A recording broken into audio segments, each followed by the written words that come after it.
But not least, c'est la séquence interactive questions de parents avec Catherine Ribus. Bonjour. Bonjour Elisabeth. Vous êtes ostéopathe. Alors Catherine, petite mise au point d'abord, parce qu'on a souvent entendu dire attention, l'ostéopathie, méfiance, c'est pas reconnu, il y a plein de rebouteux là-dedans, etc. Ça fait encore un peu peur. Hein. Voilà, Oui. donc concrètement, est-ce que la profession est encadrée aujourd'hui ?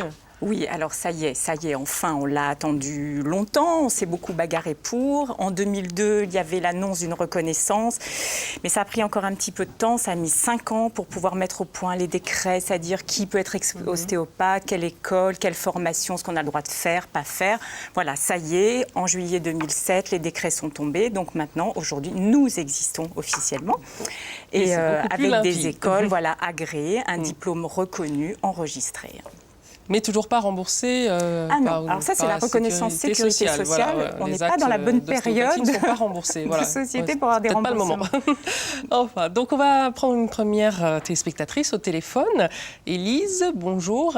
Bonjour Elisabeth. Vous nous appelez d'où ? De Arras, dans le Pas-de-Calais. Dans le Pas-de-Calais, très bien. Quelle est votre question ? Bonjour Madame Ribus. Bonjour, je voulais vous demander, je consulte donc régulièrement un ostéopathe. Ça m'a d'ailleurs été très profitable pendant ma grossesse. Et donc là, je vais accoucher dans 1 mois et je me demandais à partir de quand est-ce que je pourrais emmener mon bébé voir mon ostéopathe pour une consultation. Alors, le plus tôt possible. Nous, on est très clair là-dessus, le plus tôt possible, en sachant que quand même, mettons un petit peu de bémol, globalement, les conseils qu'on donne, c'est le premier mois, à 1 mois, le virage des 1 mois. Et le bon moment pour amener son bébé pour faire une consultation, pour checker si tout va bien. Pourquoi cet âge-là en particulier ? Parce qu'on s'est aperçu, c'est assez empirique, il y a des choses qui peuvent passer inaperçues dans le premier mois, qui ne se voient à peine, des petites déformations à peine visibles.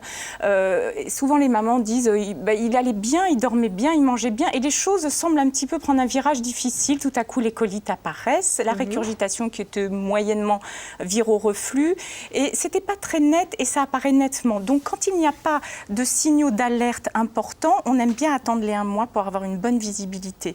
Mais maintenant, attention, quand la naissance a été difficile, les accouchements longs, instrumentalisés, forceps, quand la maman a ce vécu un petit moment de guerre, dirons-nous, pour souvent leur premier accouchement, alors là, il faut intervenir rapidement. Dès que le bébé montre des signes de mal-être, l'idéal, ce serait l'intervention à la maternité, le jour même, le surlendemain, sur place.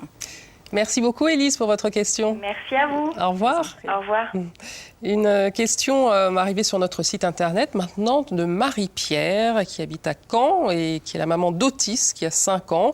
Elle nous écrit donc: il y a quelque temps, mon fils s'est plaint de douleurs au niveau du dos de façon régulière, surtout le soir avec la fatigue de la journée. Nous avons fait des radios qui n'ont rien révélé. On a conclu à des douleurs de croissance. Un ostéopathe aurait-il pu le soulager ? 5 ans, douleurs de croissance, je peux en parler personnellement. J'ai un fils d'1m40 à 7 ans. Les douleurs de croissance, on connaît. Alors, oui, mais là les aussi... enfants qui grandissent trop vite, en fait. Voilà, souvent, la croissance se fait souvent par palier. Quel parent ne dit pas, au retour de l'été, il a pris une taille de pantalon. C'est souvent, c'est pas toujours linéaire. Donc, en effet, il y a des pics de croissance difficiles. Alors, la douleur dite osseuse, que les enfants décrivent comme une douleur souvent dans les membres inférieurs, très lancinante. Généralement, c'est les antalgiques simples. Le médecin, d'ailleurs, c'est l'affaire du pédiatre. Ils sont vus par un médecin, va préconiser une petite dose d'antalgique. Mais va souvent être accompagné de douleurs musculaires, de tensions. Ce sont les enfants qui vont se plaindre un petit peu, déjà comme nous, de douleurs dans le haut du dos, voire de maux de tête. Et donc, l'ostéopathe peut soulager ces douleurs ? Exactement. De façon douce, non manipulative, va soulager ces tensions. C'est Stan, mon fils, qui me dit « Maman, je crois que j'ai besoin d'une petite séance. » Justement, il faut combien de séances à peu près pour ce type de problème ? Généralement, une suffit. Quand on est vraiment sur un palier de croissance, une va suffire. Et quels sont les autres signes qui peuvent alerter sur la consultation, sur la nécessité de consulter un ostéopathe chez l'enfant ? voyez, là, on parlait des douleurs de croissance et beaucoup de parents pourraient nous dire « Ah, mais si j'avais su, je serais venue plus tôt. Je ne savais pas que les ostéopathes pouvaient aider mon enfant dans ce type. » Donc, c'est une grande question aujourd'hui. L'ostéopathie, pour les adultes, c'est simple. On le sait, généralement, on a mal au dos, on est bloqué, on va chez l'ostéopathe. Pour les enfants, c'est aussi vaste que pour les adultes. Mais un enfant se plaint rarement de douleurs de dos, mis à part ses problèmes de croissance. Donc là, c'est plutôt nous, en tant que parents, qui devons observer notre enfant pour avoir des signaux d'alerte.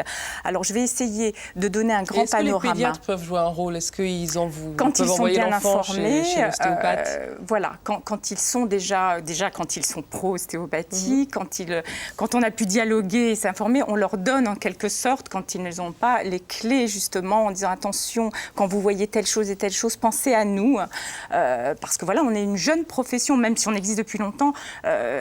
Au niveau du public, on est une jeune profession, et pour le corps médical aussi. Donc, c'est bien d'informer sur quels sont les signes d'appel.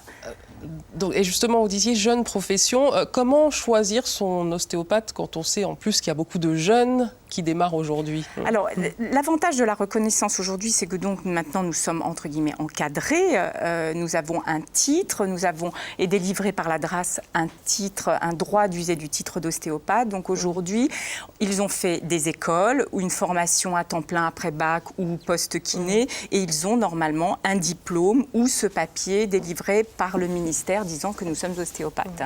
Catherine Rébus, nous avons une autre téléspectatrice en ligne. Ophélie, bonjour. Oui, bonjour Elisabeth. Vous nous appelez d'où? De Rouen, en Normandie. De Rouen, en Normandie. On vous écoute, Ophélie. Donc ma fille est née avec un chevauchement de l'occiput. Elle a aujourd'hui 2 mois, il lui reste une légère bosse, donc je voulais savoir s'il fallait que je consulte un ostéopathe. C'est quoi un chevauchement d'occiput, Catherine Rébus? Alors, bonjour Ophélie. Je pense que le bébé a une légère petite déformation à l'arrière de la tête, qui est très très courante chez les bébés. Et oui, en effet, elle peut consulter un ostéopathe. Il faut savoir que les déformations petites, moyennes, grandes de la tête chez le bébé après la naissance sont le premier motif de consultation de l'ostéopathe. On y va parce qu'il y a une bosse, un petit méplat, un œil plus petit. Donc on a une très grande marge de manœuvre, surtout elle n'a que 2 mois. Jusqu'au 3e mois, c'est le moment idéal pour intervenir. Donc bien sûr. Merci Ophélie pour votre question. Je vous remercie. Et merci à vous, évidemment, Catherine Rébus, pour vos réponses. Je pense que vous reviendrez prochainement nous voir au maternel et on parlera notamment des signes d'alerte. On parlera plus en détail. Voilà. Quant à vous, n'hésitez pas, bien entendu, à nous envoyer vos questions sur notre site www.france5.fr ou par téléphone au 0820 008 007. Nous vous contacterons pour votre passage à l'antenne. Et donc, nous recevrons très bientôt un médecin homéopathe et un psychomotricien. Et voilà, l'émission est finie pour aujourd'hui. Rendez-vous donc demain. Et demain, dans la grande discussion, on parlera de la place des pères au moment fatidique et plein d'émotions de l'accouchement. Et puis, dans Questions de parents, une tabacologue répondra à vos questions sur le tabac et la grossesse. Vous savez évidemment que ça ne fait pas très bon ménage et on essaiera de vous aider. Voilà pour le programme de demain. Rendez-vous donc à 9h-5. Et d'ici là, vous restez sur France 5. Vous avez rendez-vous avec le pédopsychiatre Marcel Ruffo dans Allô Ruffo. À demain.